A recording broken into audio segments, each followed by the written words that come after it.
Kembali di Good Morning Indonesia, pemirsa. Kabupaten Sumbawa Barat adalah salah satu kabupaten di Provinsi Nusa Tenggara Barat yang merupakan hasil pemekaran dari Kabupaten Sumbawa. Ya, kabupaten yang dipimpin oleh Bupati Dr. Insinyur Haji Musyafirin MM ini memiliki prestasi yang membanggakan, di mana mampu menurunkan angka kemiskinan sebesar 1,79%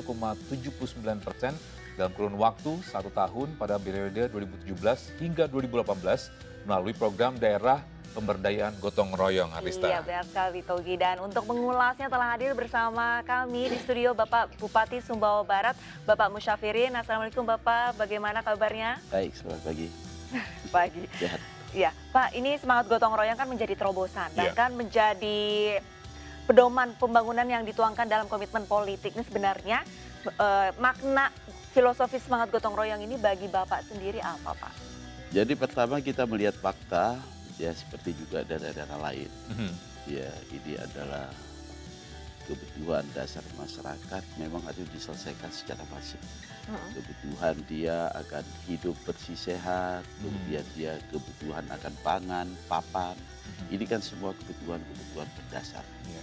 Dan dia menuntut harus diselesaikan dia secara masif. Oke. Nah, jadi sisi lain kita punya budaya yang baik untuk menggerakkan partisipasi masyarakat ini adalah budaya gotong royong. Oke. Nah, budaya gotong royong sebuah sistem nilai dia, masih berserakan. Nah, kita coba untuk revitalisasi, Oke. kemudian kita formalkan dia dalam bentuk peraturan daerah, sehingga gotong royong bukan saja menjadi sebuah nilai Iya. atau sistem nilai, tetapi juga dia sebagai instrumen cara pencapaian tujuan, terutama dalam rangka memenuhi hak-hak kebutuhan dasar masyarakat. Tapi untuk menggerakkan masyarakat ini, Pak, apakah susah untuk menerapkan, kan ada budaya sendiri. Betul. Nah, apakah susah untuk menerapkan gotong royong ini ke masyarakatnya? Butuh proses Iya. berapa lama? Jadi dalam implementasinya, karena ini kita strukturkan kembali, Oke. jadi dia tidak berserakan gitu. Tetapi kita coba strukturkan, kita formalkan dia dalam bentuk peraturan daerah atau payung hukum. Nah, sehingga kita mengenal gotong royong di kabupaten kita itu dibagi 3. Oke. Jadi ada gotong royong mandiri, Oke. gotong royong yang seperti kebanyakan masyarakat benar, Indonesia in general. melakukan. Nah, kemudian kita juga ada pendekatan gotong royong stimulan. Apa Kita tuh, Pak? berikan stimulasi APBD, APBN, kemudian APBDes pun dia bisa terlibat dia di dalam menggerakkan gotong royong stimulan ini. Oke. Nah, kemudian ada juga gotong royong padat karya. Oke. Jadi Oke. kalau gotong royong mandiri, dia bisa saja outputnya lebih besar. Oke. Kemudian kalau stimulan, output dia lebih besar daripada input. Jadi hanya stimulasi. Iya. Oke. Nah, kemudian kalau gotong royong padat karya, ini output sama dengan input. Jadi dua-duanya. pembiayaan sama dengan hasilnya. Gotong royong stimulan, kita kasih stimulan, tapi hasilnya bisa 150-200% dari total pembiayaan itu. Ini yang kita formalkan gotong royong sebagai implementasi, kita wujudkan dalam konteks seperti itu. Oke, Pak, ini semangat gotong royong ini sebagai salah satu juga untuk solusi perluasan kesempatan kerja. Nih, ini seperti apa, Pak, implementasinya gotong royong memperluas kesempatan lapangan pekerjaan, Pak? Ini bagaimana nih, Pak, hubungannya nih, Pak? Dengan kesempatan kerja, Mas. Iya. Iya. Jadi gini, jadi kita gotong royong ini kita formalkan, kemudian kita mencoba menyusun perangkat-perangkatnya. Oke. Nah, jadi umpamanya wilayah Kabupaten Sumbawa Barat kita bagi dia ke dalam 193 wilayah, Oke. blok kecil, dan itu kita angkat agen-agen pemberdayaan gotong royong. Jadi ada agennya di sana. Oke. Nah, jadi ini instrumen ini memang dikhususkan sebetulnya untuk memenuhi kebutuhan dasar masyarakat, kemudian untuk mengatasi bencana-bencana alam, suasana darurat, atau bencana non-alam sekalipun. Nah, seperti kemarin kita dihadapkan pada gempa, persoalan gempa bumi, Oke. kita mencapai kerusakan 18.340 unit. Hmm. Nah, dengan adanya agen-agen ini, pemberdayaan gotong royong ini, kita di NTB adalah yang paling cepat gitu untuk menyelesaikan pembangunan Oke. Rekonstruksi. pasca gempa itu. Dan Iya. itu tidak sampai memakan waktu 3 bulan. Wow. Mereka bisa kembali ke rumahnya masing-masing. Karena dengan program ini udah mempersiap tiba-tiba ada bencana alam atau kayak gimana ini untuk mempercepat Betul. prosesnya ini. Jadi ini betul-betul instrumen dia. Dan itu bisa memungkinkan kita bisa melakukan secara masif, secara bersama-sama. Karena di dalam perda gotong royong itu semua elemen terlibat. TNI-nya terlibat, polisinya. Nah, bahkan dengan program-program ini Babinsa, Babin Kamtipmas di tingkat lapangan itu juga kami berikan insentif bagaimana supaya bisa menggerakkan masyarakat. Oke. Nah, terkait dengan tadi awalnya memang di program Bapak ini menurunkan angka kemiskinan 1,79%. Betul. Bagaimana itu, Pak? Iya. Program? Jadi angka 1,79% itu adalah angka tertinggi. Jadi biasanya kalau dia sudah mencapai angka 14 atau 15% tingkat kemiskinan, jadi dia untuk menurunkan itu sampai 1 digit itu biasanya susah. Oke. Tetapi dengan program daerah pemberdayaan gotong royong terbukti dia angka kemiskinan bisa kita turunkan. Nah, itu tentu dengan trik-trik ya bagaimana supaya ini semua didata semua nih, Pak. Apa kebutuhan masyarakat didata. Kemudian memang kalau dia butuh jaring pengaman sosial, kita dekati dia dengan jaring pengaman sosial. Oke. Dia memang dia harus secara ekonomi, produktivitasnya harus ditingkatkan, kita dekati dia dengan pendekatan peningkatan produktivitas masyarakat. Oke. Nah, di situ ada 2 kartu yang kita edar, ada Oke. kartu Pariri, ada kartu Bariri, sesuai dengan mutu Kabupaten Sumbawa Barat. Bariri, Lema Bariri kan gitu. Nah, jadi Bariri ini memang untuk meningkatkan produktivitas masyarakat. Oke. Kemudian Bariri ini khusus untuk jaring pengaman sosial. Jadi yang lansia, penyandang cacat, disabilitas, semua dikasih cuma-cuma nih, bantuan gratis setiap ya, Pak, ya? bulan sampai angka 250.000 per bulan. Oh. Penyandang cacat maupun dia lansia. Ya. Nah, kemudian untuk yang Bariri Produktif. ini, nah di sektor pertanian kita berikan Bariri Tani. Jadi Oke. semua itu kita bantu. Oke. Kemudian nelayan dari mesin perahunya kita bagi semua. Nah, kemudian sektor peternak kita kasih bantuan ternak. Kemudian dari sektor UMKM kita bantu. Oke. Nah, tetapi bantuannya unik.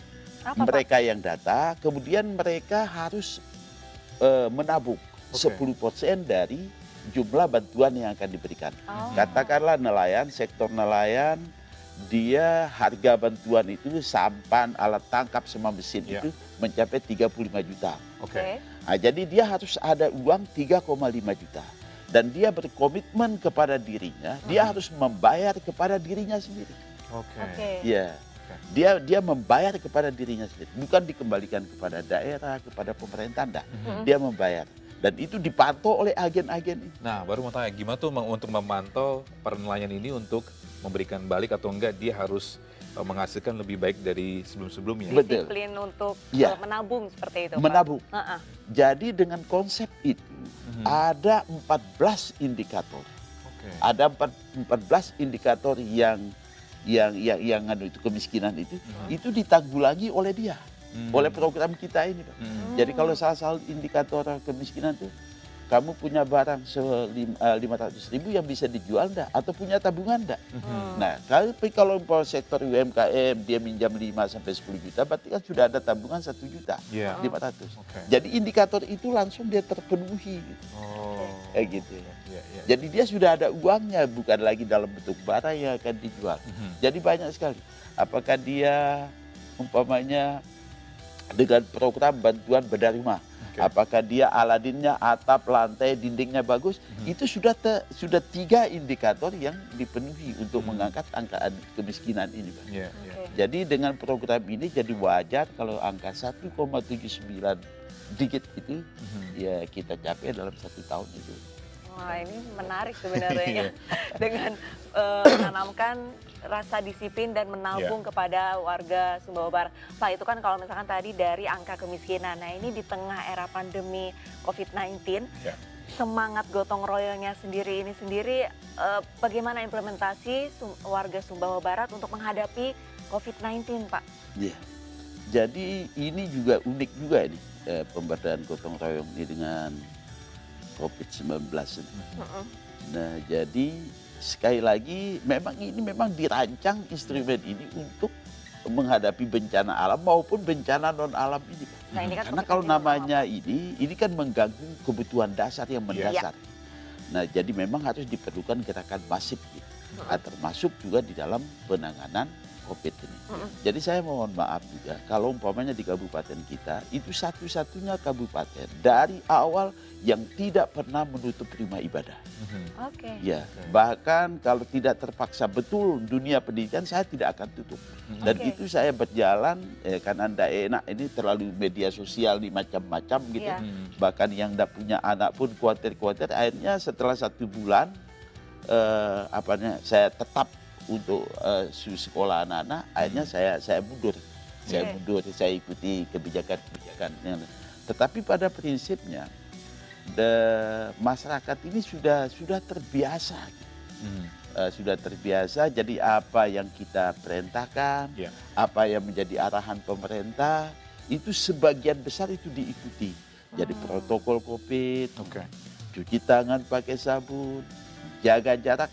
Jaga jarak sebetulnya bukan hanya sebatas kita menjaga jarak Ya. seperti ini, tetapi yang paling penting jangan bersentuhan, Oke. menghindari sentuhan. Iya, iya. Karena kalau Berkerumunan juga. Kontak fisik ya, kerumunan, Pak ya. kita rapat, hampir kita tidak bisa menghindari kan. Iya, iya. Tetapi yang paling penting hindari bersentuhan kontak langsung, itu yang paling penting. Iya.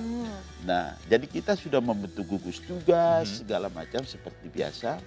Nah, lagi-lagi ya dari kepolisian, TNI, perangkat desa, kepala desa sampai RT sama agen-agen ini, Pak. Oke. Nah, Iya. jadi mereka setiap blok itu bukan skala desa lagi, Pak, untuk membuat posko pengontrolan terutama pengawasan terhadap pelaku perjalanan. Oke. Ini yang paling kalau ini pelaku perjalanan seperti saya bisa pulang sekarang kemudian mengisolasi diri, Ya. saya menghindari untuk ketemu, Ya. itu kalau kita pulang dari daerah Daerah terjangkit. itu. Upaya-upaya seperti itu. Jadi prinsipnya semua elemen masyarakat Bekerja ya sama. dengan program daerah pemberdayaan ini kita maksimalkan Ya. untuk berpartisipasi. Oke. di COVID. Lalu Pak, ini saya pernah dengar kampung sehat menuju normal, Pak. Nah, ini bisa dielaborasi isi programnya sebenarnya apa sih dan masyarakat berperannya seperti apa, Pak? Tapi Baik. tahan dulu Pak, kita akan break sejenak Pak ya. Oke, Misa jangan kemana-mana, tetaplah bersama kami di Good Morning Indonesia.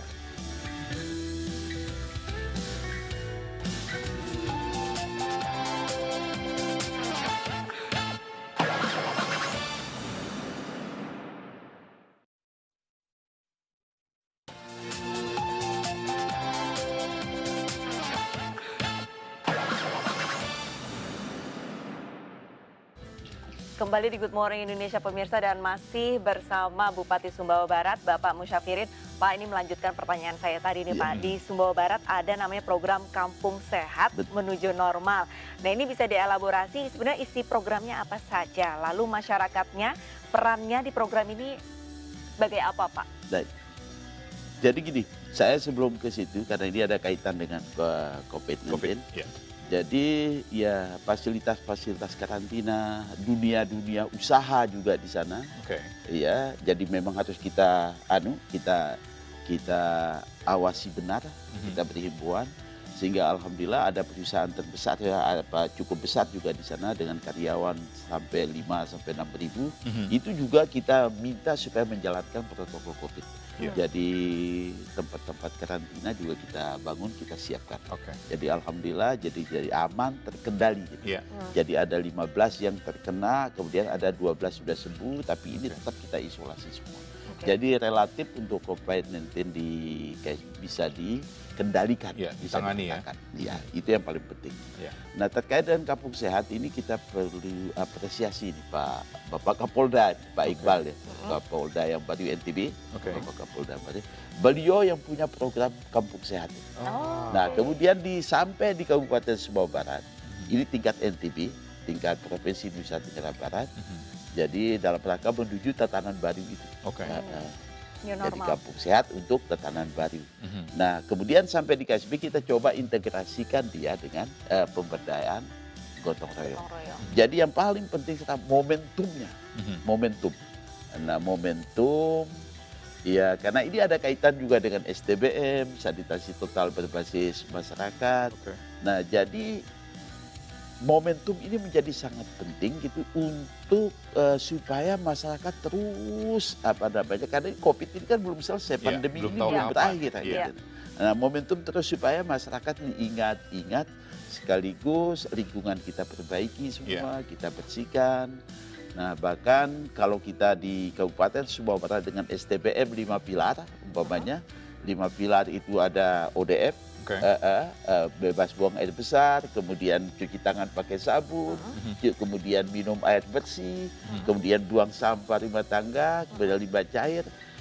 Ini pilar ini kan dia berkorelasi berkorelasi dengan cara penanganan penanggulangan penyebaran COVID ini seperti Iya. cuci tangan pakai sabun. Benar. Ya. Nah, alhamdulillah mungkin nanti sekitar tanggal pertengahan September kabupaten kita ini kita adalah salah satu dari 23 kabupaten kota di Indonesia yang sudah ODF berkat PDPGR. Artinya sudah dinyatakan bebas buang air besar sembarangan. Sudah dinyatakan bebas. Oke. Itu tidak banyak. Di NTB kita sendiri, di Indonesia cuma 23. Oke. Dengan itu. Sehingga datang UNICEF. Nah, cuci tangan pakai sabun, kemudian air bersih, pertengahan September insya Allah kita akan deklarasikan Oke. bahwa itu cakupannya sudah 100% dan itu kita dipandu oleh lembaga PBB UNICEF. Oke. Gitu, Pak. Nah, jadi untuk kembali kepada Kampung Sehat, saya pikir ini adalah momentum yang baik bagaimana supaya tatanan hidup baru, tatanan baru ini dalam rangka pandemi ini bisa kita laksanakan secara bersama-sama. Kesempatan ini tentu saya mengucapkan terima kasih pada Kapolda yang memang sudah sangat luar biasa menggelontorkan program ini dan ini menjadi motivasi bagi seluruh masyarakat untuk terus senantiasa beraktivitas dengan tetap menjaga protokol kesehatan COVID itu sendiri. Ya, bisa dibilang punya Kabupaten Sumbawa Barat ini sukses Pak ya untuk menangani COVID-19 ya. Alhamdulillah terkendali. Ya, bahkan belum kabupaten lain melaksanakan new normal, kita sudah melakukan new normal. Oke. Ya. Lalu untuk Kampung Sehat ini sendiri kurang lebih ada berapa desa Pak? Apa baru satu kampung atau sudah mulai diterapkan Kampung Sehat ini ke semua kampung yang ada di Sumbawa Semua Barat? kampung. Jadi Sudah kan diterapkan. cara masuknya kan ini karena ini program ini kan lomba cipta Kampung Oke. Sehat. Diperlombakan. Oh, Jadi diperlombakan. semua kampung ini kita adu. Oke. Iya, bahkan Iya, iya. semua itu peliuk tadi itu blok-blok tuh kita adu dia. Oke. Jadi semua masyarakat berlomba-lomba. Oke. Ya, jadi Rewardnya apa kreasi tuh, Pak? masyarakat. Jadi kalau umpamanya kalau kita ke sana seperti ada kenduri, ada perayaan besar-besaran 17 Agustus dengan ya, lebih umbul-umbul masing-masing pelosok itu. Luar biasa. Rewardnya apa tuh Pak? Kalau seandainya mereka menang Juara ini kan satu juara Kampung satu, Sehat pasti ya. kan Rewardnya pengen. Jadi apa, Pak? inilah yang saya bilang, Pak. Jadi seperti lembaga perbankan, di sana ada beberapa bank, semua tuh lembaga Ikut bantu ya? BPD membantu. Oke. Perusahaan juga membantu lewat Oke. CSR. Ya. Nah, kadang-kadang ini kreasi-kreasi mereka kan dadakan. Oke. Nah, jadi kalau APBD kan tidak mungkin, uang Iya. negara kan tidak mungkin karena dia direncanakan dari awal kan. Iya. Nah, inilah peran-peran sektor swasta, lembaga lewat ya, CSR, bergerak mereka ya. ya bisa merespon dengan cepat apa kemauan dari masyarakat bawah. Jadi kepada semua itu tentu saya juga mengucapkan terima kasih lembaga perbankan, BPD, Mandiri, BNI, BRI, Ya. kemudian PT Aman Mineral Nusa Tenggara perusahaan, tentu ini kami ucapkan terima kasih karena ini kebersamaan ini, Setuju. termasuk juga TNI, Polri, Babinsa, Babin Kamtipmas, Ya. ya ketua-ketua RT, agen-agen pemberdayaan gotong royong semuanya. Gotong royong Iya, apa ya? Ya. agen-agen pemberdayaan gotong Iya. royong ini semuanya saya ucapkan. Ini model-modelnya. Dia Oke. kayak umbul-umbul kayak ini semua. Oke. Kreasi dari Jadi warga kayak ya. ada perayaan besar-besaran gitu. Ya. Terkait Jadi dengan semua pihak terlibat. terkait dengan pariwisata, gimana pariwisata? Pada saat Pariwisata alhamdulillah di sana juga jadi umpamanya sekarang kampungnya dia bagus, jadi kita launching kampung wisata. Oke. Kampung Sekaligus, wisata sehat gitu. Mhm. Jadi alhamdulillah juga ya wisatawan mancanegara juga betah gitu. Mhm. Oke. Ya bahkan mereka ya suka di pantai-pantai itu. Iya, pesisir pantai. Ya, Masih di tengah pandemi sudah ada wisatawan yang datang Iya. ke Sumbawa Barat, Pak? betul. Sudah ada. Kadang nggak pulang-pulang deh. Oh, Berarti betah ya? berarti betah. Betah dia, jadi betah. Memang alamnya luar biasa. Ya ada kesempatan nanti MNC bisa lah untuk membantu kita bagaimana mengeksplorasi Eksplorasi. destinasi wisata yang Untuk dari segi flights-nya Pak, penerbangan itu, apakah ini dampak COVID ini jadinya berkurang untuk pengaruhnya schedulingnya? nggak, Pak? Iya. ya untuk ke Batam memang berkurang. Ini harus kita akui. Hmm. Ya termasuk juga ke Sumbawa Barat yang biasanya ada penerbangan juga Iya. kita untuk sementara kita Batasi sementara. batasi. Oke. Iya. Baik. Mungkin terakhir Pak, pesan untuk warga Sumbawa Barat nih Pak, Mhm. dalam menangani ataupun menghadapi COVID-19 sekaligus untuk menyemangatkan agar terus Gotong royong ya. rasa gotong royongnya tetap Baik. tumbuh. Seperti apa Pak? Silakan Pak. Oke, masyarakat Sumbawa Barat yang saya cintai, saya banggakan. Kalian memang warga yang sangat luar biasa. Saya bangga dengan kalian semua. Mari kita terus bersatu padu, kita jaga kebersamaan ini dan kita tetap taat terhadap protokol kesehatan COVID-19. Ini semata-mata untuk keselamatan kita, keselamatan generasi Sumbawa Barat di masa-masa yang akan datang. Salam, kalian memang luar biasa. Baik, terima Baik, kasih terima banyak kasih, Pak Musyawirin, Bupati atas informasinya. Sumbawa Barat. Semoga kita berdua juga bisa kunjungi Kabupaten Sumbawa Barat ya. Iya. Amin. Ini pasti indah banget ya. Soalnya Sampai nggak Sumbawa mau Barat pulang. Sampai nggak mau pulang soalnya wisatawannya. Baik pemirsa, jangan kemana-mana karena Good Morning Indonesia masih akan segera kembali dengan informasi menarik lainnya.